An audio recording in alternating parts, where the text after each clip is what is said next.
Hey everybody, my name's Kyle and this is Track by Track, music reviews, news, and commentary.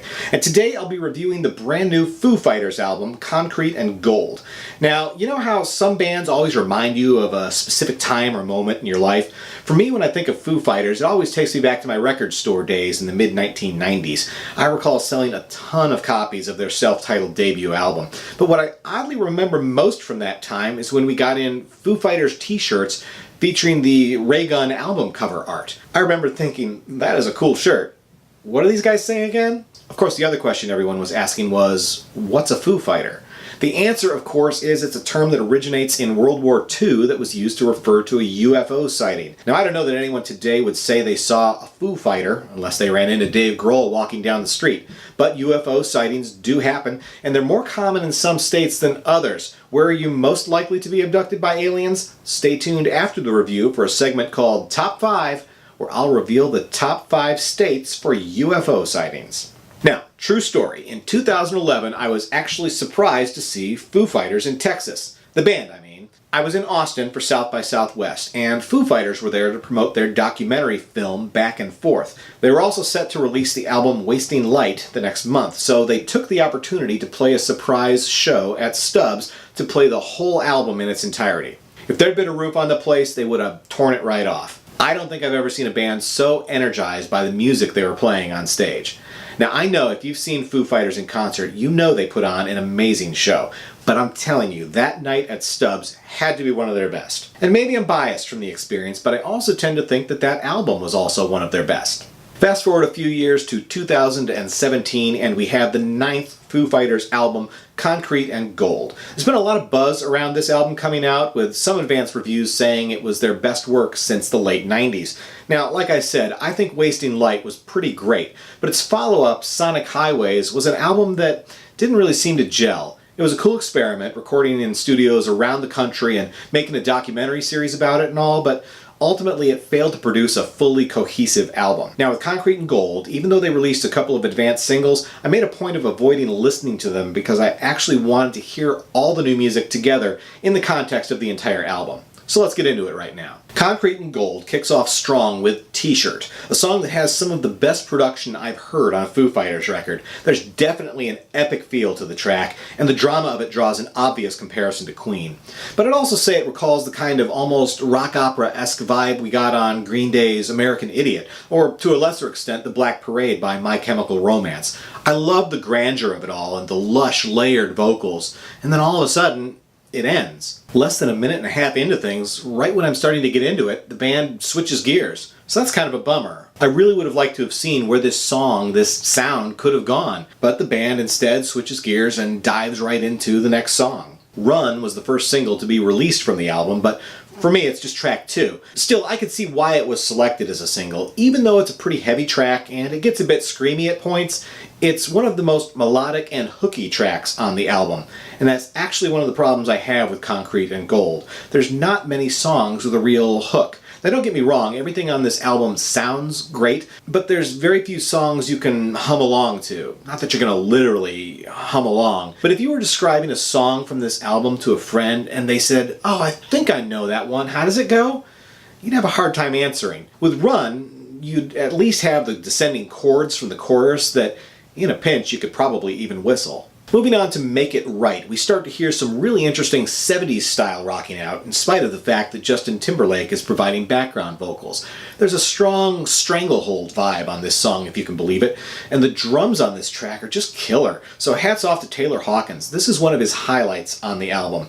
The other comes up in a few tracks, but it's a bit of a surprise. The Sky is a Neighborhood was the second single from the album, and again, you get a little more melody here and a chorus you can maybe sing along with.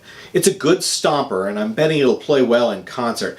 And I think the next song, La Di Da, will also be a hit live, but mostly for the energy of it, I think. It's a rager that's sure to get people moving, but there's not much more to it than that. In fact, there's all these odd little noises and sonic embellishments in the mix that it kind of makes me wonder if they knew they needed something to dress this song up a bit more.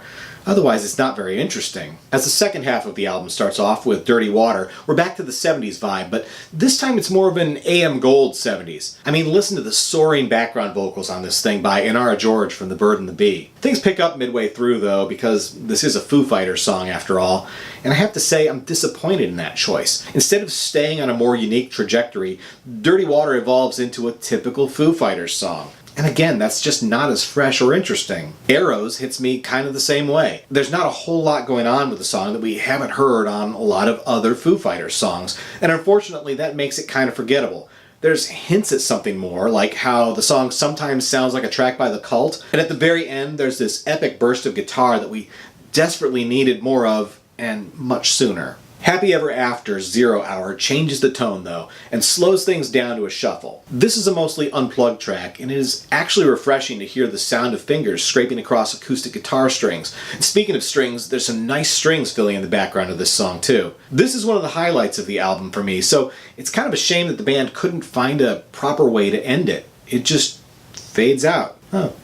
I guess that's it then. On Sunday Rain, we get the spotlight back on Taylor Hawkins, but not on drums. Here he takes over on lead vocals. And how's that sound?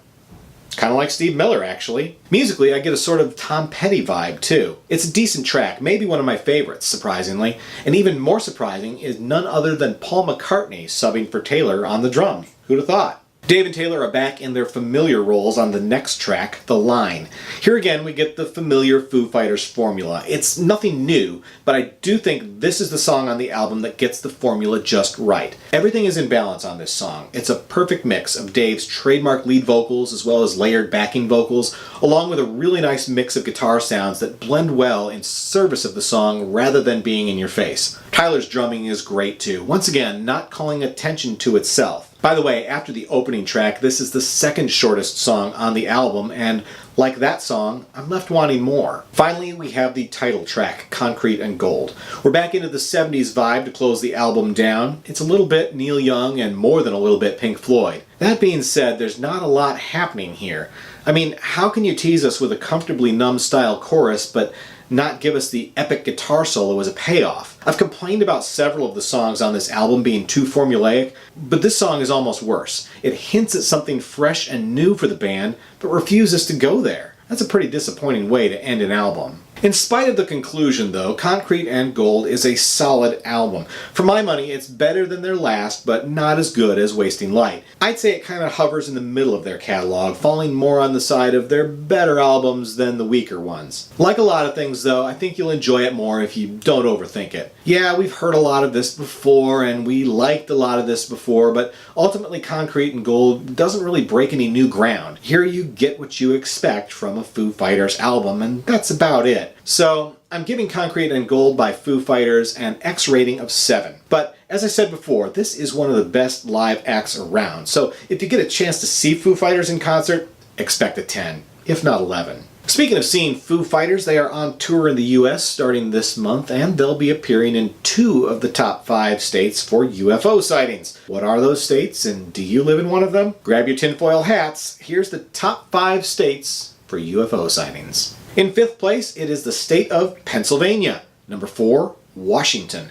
Number 3 is the last place I saw Foo Fighters, the Lone Star State of Texas. And in 2nd place is Florida. Finally, in 1st place, the state where you're most likely to have a close encounter of the third kind is sunny California.